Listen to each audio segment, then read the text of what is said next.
వాళ్ళు తెలుసుకునేది ఒక కేసులో సింపుల్గా చెప్పేస్తాను. ఒక జైలర్ అనే పర్సన్ అతను ఒక ఛార్జ్ తీసుకుంటారు. జెడ్ అనే ఒక అక్యూజ్ ఎవరైతే తప్పు చేశారో వాళ్ళని జైల్లో వేస్తారో అతను జెడ్ అనుకుందాం. అతను జైలర్. అనుకుంటాడు జెడ్ ఎందుకు తను బతకడం వేస్ట్, అసలు ఎందుకు బతకడం, చంపేస్తే పోతుంది కదా, ఇతనికి అన్నం పెట్టకుండా అట్లనే ఉంచుకుందాం, ఇట్లనే ఉంచేస్తే ఎవరికి కూడా తెలీదు అనుకొని అతను అన్నం పెట్టాడు అట్లా అనుకుందాం. పెట్టొద్దు రేపటి నుంచి అనుకునే లోపే అతను చేంజ్ అయిపోతాడు. ఆ జెడ్ నుంచి వేరే ఆ జెడ్కి వేరే జైలరు అపాయింట్ అవుతాడు. అతను బి అనుకున్నాము. ఆ బి అతను ఏం చేస్తాడంటే ఏ అనుకున్నది బికి తెలియదు, బి అనుకున్నది ఏకి తెలియదు, ఇద్దరు తెలియకుండానే చేస్తాడు. బి నిజంగానే అతను జెడ్కి అసలు అన్నమే పెట్టాడు. నిజంగానే జెడ్ చనిపోతాడు. జెడ్ ఫైనల్గా ఏమవుతాడు, చనిపోతాడు. చనిపోయినాక జెడ్ ఎవరైతే ఉన్నారో అతను నిజంగానే అన్నం పెట్టకుండా ఆకలి చావు వస్తుంది. అతనికి ఆకలి చావు ఉండలేరు కదా ఎవరైనా అన్నము నీళ్ళు లేకుండా, అట్లా చనిపోతారు.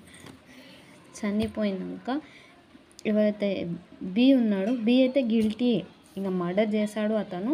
అటెంప్ట్ మర్డరే, నాట్ అటెంప్ట్ టు మర్డరే, ఇలా మర్డరే, అతనికి డైరెక్ట్ శిక్షనే. కానీ ఏ కూడా అనుకున్నాడు కదా చంపుదామనేసి. వాళ్ళిద్దరూ కలవలేరు, కోఆపరేట్ అవ్వలేదు. బట్ అయినా అతను ఆలోచించాడు కాబట్టి అతనికి అటెంప్ట్ టు కమిట్ మర్డర్ అంటే అనుకున్నాడు, చంపుదామని అనుకున్నాడు ఏ. కానీ బి మాత్రం మధ్యలో వచ్చేసి నిజంగానే చంపేశాడు. ఇది కేసులో మనం బిఎన్ఎస్లో కొన్ని బుక్స్లో చూస్తాము ఎగ్జాంపుల్స్ లాగా, చదువుతాము కూడా. ఒకవేళ మీరు లా చదివింటే ఆల్రెడీ మీరు చదివే ఉంటారు. ఇలాంటి చాలా కేసెస్ ఉంటాయి. నేను ఇలాంటి వీడియోస్ మీకు చెప్తూనే ఉంటాను. ఒకవేళ ఈ వీడియో నచ్చినట్టయితే నా వీడియోని సబ్స్క్రైబ్ చేసుకొని లైక్ అండ్ షేర్ చేయండి.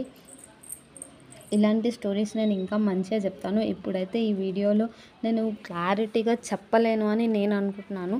బట్ మీ సపోర్ట్ ఉంటే నేను ఇంకా ముందు చాలా క్లారిటీగా చెప్తాము అనేసి అనుకుంటున్నాను. ఇంకా ఎన్నో వీడియోస్ చేస్తాను.